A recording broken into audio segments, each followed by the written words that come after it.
ನೀವು ಎಲ್ಲೋ ದುಡ್ಡು ಮಾಡ್ಕೊಂಡು ಬಂದು ಒನ್ ಟೈಮ್ ಎಲೆಕ್ಷನಲ್ಲಿ ಗೆಲ್ಬೋದು, ಆದರೆ ಜನರ ಮನಸ್ಸನ್ನು ಗೆಲ್ಲಬೇಕು ಅಂತ ಹೇಳಿದರೆ ಜನಪರ ಕೆಲಸವನ್ನು ಮಾಡಬೇಕು. ಅದನ್ನೇ ಪ್ರಶ್ನೆ ಮಾಡ್ತಾ ಇರೋವಂಥದ್ದು ಎಲ್ಲ ಸೋಷಿಯಲ್ ಮೀಡಿಯಾದಲ್ಲಿ. 2 ವರ್ಷ ಆಯಿತು ಆ ಎಸ್ಕಾಟ್ ವೆಹಿಕಲ್ ಹಾಕ್ಕೊಂಡು ಊರು ತುಂಬ ಸೈರನ್ ಹಾಕ್ಕೊಂಡು ಓಡಾಡ್ತಿರ್ತೀರ ಹೊರತು ಏನಾದ್ರು ಕೊಡಗೆ 5 ರೂಪಾಯಿ ಅನುದಾನ ತಂದಿದ್ದೀರಾ? ಸುಮ್ಮನೆ ಇವೆಲ್ಲ ಮಾತುಗಳು ಬಿಟ್ಟು ಈ ರೀತಿ ಸುಮ್ಮನೆ ಮಾತಾಡೋದು ಬಿಟ್ಬಿಟ್ಟು FIR ಹಾಕಲಿಕ್ಕೆ ನಿಮ್ಮ ಹೆಸರನ್ನು ಇನ್ಕ್ಲೂಡ್ ಮಾಡಲಿಕ್ಕೆ ಪೊಲೀಸರಿಗೆ ಅಡ್ಡಿಪಡಿಸುವಂಥ ಕೆಲಸವನ್ನು ನಿಲ್ಲಿಸ್ಬಿಡಿ. ವಿನಯ್ ಸೋಮಯ್ಯನನ್ನು ಅವರು ನೋಡೇ ಇಲ್ವಂತೆ. ವಿನಯ್ ಸೋಮಯ್ಯನ ವಿಚಾರ ಅವ್ರಿಗೆ ಗೊತ್ತೇ ಇಲ್ಲ ಮತ್ತು ಆ ಕೇಸ್ ತಾನೇ ಹಾಕ್ಸೇ ಇಲ್ಲ. BJP ಪಕ್ಕ ಪಾಲಿಟಿಕ್ಸ್ ಮಾಡ್ತಾ ಇದೆ.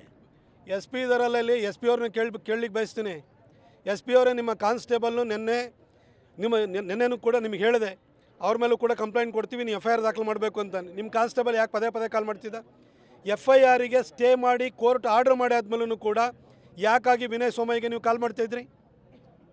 ಯಾಕಾಗಿ ಕಾಲ್ ಮಾಡ್ತಾಯಿದ್ರಿ?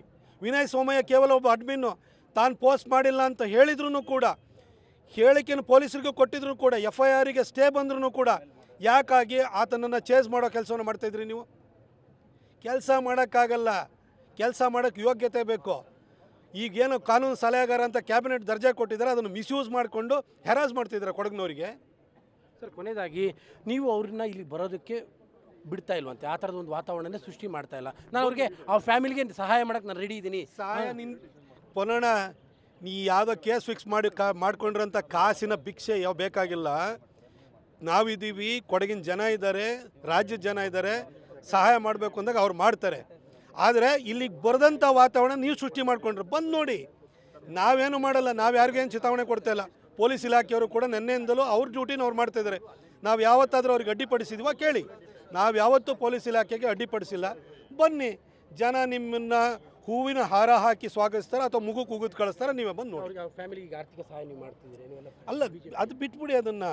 ಆದರೆ ಪೊನ್ನಣ್ಣ ಹೇಳ್ತಿರೋದು ಈ ರೀತಿ ಟ್ವಿಸ್ಟ್ ಪೊನ್ನಣ್ಣನ ಭಿಕ್ಷೆ ಯಾವನಿಗೆ ಬೇಕು? ನೀವು ಯಾವುದೋ ಅನ್ಯ ಮಾರ್ಗದಲ್ಲಿ ಕಳಿಸಿರುವಂಥ ದುಡ್ಡಲ್ಲಿ ಒಂದ್ಸರಿ ಬಂದು ಎಲೆಕ್ಷನ್ ಗೆದ್ದಿದ್ದೀರಿ, ಅಭಿವೃದ್ಧಿ ಕೆಲಸ ಮಾಡಿರಿ. ಆಯಿತು, ನಾಪೋಕ್ಲಿನಲ್ಲಿ ಒಂದು ಟಾಯ್ಲೆಟ್ಗೆ ಅದು ಸ್ವಚ್ಛವಾಗಿಲ್ಲ ಅಂತೇಳಿ ನಿಮ್ಮ ಫೋಟೋ ಹಾಕಿದ ಕೂಡಲೇ ಏನ್ರಿ ನಿಮ್ಗೆ ಗಂಟು ಹೋಯ್ತಾ? ನಿಮಗೇನು ಕೋಡ್ಗುಡ್ಡ ಆಯ್ತೇನ್ರಿ? ಜನ ಕೇಳ್ತಾರ್ರಿ, ರಸ್ತೆ ಆಗಿಲ್ಲ ಅಂತ. ನಮಗೂ ಈಗ ನಾನು ಫೇಸ್ಬುಕ್ನಲ್ಲಿರುವಂಥ ನನ್ನ ಏನು ನಮ್ಮ ಇನ್ಬಾಕ್ಸನ್ನು ತೆಗೆದು ನೋಡಿದರೆ ಬಾಯಿಗೆ ಬಂದಂಗೆ ಬೈದಿರ್ತಾರೆ, ಬೋಮಗ ಸೂಮಗ ಅಂತ ಬೈತಾರೆ. ಹಾಗಂತ ನಾವು ಅವ್ರ ಮೇಲೆ ಹೋಗೋಕ್ಕೆ ಮೈ ಮೇಲೆ ಬೀಳೋಕ್ಕಾಗ್ತಾರೆ? ನಾನು 10 ವರ್ಷ MP ಆಗಿದ್ದೆ. ನಾವು ಯಾರ ಮೇಲೆ ಅವ್ರು ಹೋಗಿ ಈ ಥರ ಕೇಸ್ ಹಾಕೊಂಬಿಟ್ಟು ಅವ್ರನ್ನ ಹೆರಾಜ್ ಮಾಡೋಕ್ಕೆ ಹೋಗ್ತಿದ್ವಾ? ಜನ ಬೈದಾಗ ಕೆಲವೊಂದು ಸರಿ ಅದು ಸತ್ಯಕ್ಕೆ ದೂರವಾಗಿದ್ದಾಗ ನಿರ್ಲಕ್ಷ್ಯ ಮಾಡಬೇಕು, ಅಥವಾ ಅದು ಸತ್ಯಕ್ಕೆ ಪೂರಕವಾಗಿತ್ತು ಅಂತಂದರೆ ಅದಕ್ಕೆ ಸ್ಪಂದಿಸುವಂಥ ಕೆಲಸವನ್ನು ನಾವು ಮಾಡಬೇಕು.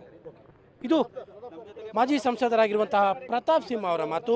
ಸ್ಪಷ್ಟವಾಗಿ ಅವರು ಹೇಳ್ತಾ ಇದ್ದಾರೆ, ಪೊನ್ನಣ್ಣ ಅವರು ಕೊಡ್ತಾ ಇರುವಂತಹ ಭಿಕ್ಷೆ ಹಣ ನಮಗೆ ಬೇಡ ಮತ್ತು ಈ ಪ್ರಕರಣದಲ್ಲಿ ಇಬ್ಬರು ಶಾಸಕರ ವಿರುದ್ಧ FIR ಆಗುವ ತನಕ ನಾವು ಅಂತ್ಯ ಸಂಸ್ಕಾರ ಮಾಡೋದಕ್ಕೆ ಬಿಡೋದಿಲ್ಲ ಅನ್ನುವಂಥದ್ದನ್ನು ಸ್ಪಷ್ಟಪಡಿಸ್ತಾ ಇದ್ದಾರೆ. ಕ್ಯಾಮ್ರಾ ಪರ್ಸನ್ ಕಾರ್ತಿಕ್ ಜೊತೆ KP Nagaraj, public TV, Kushalnagar.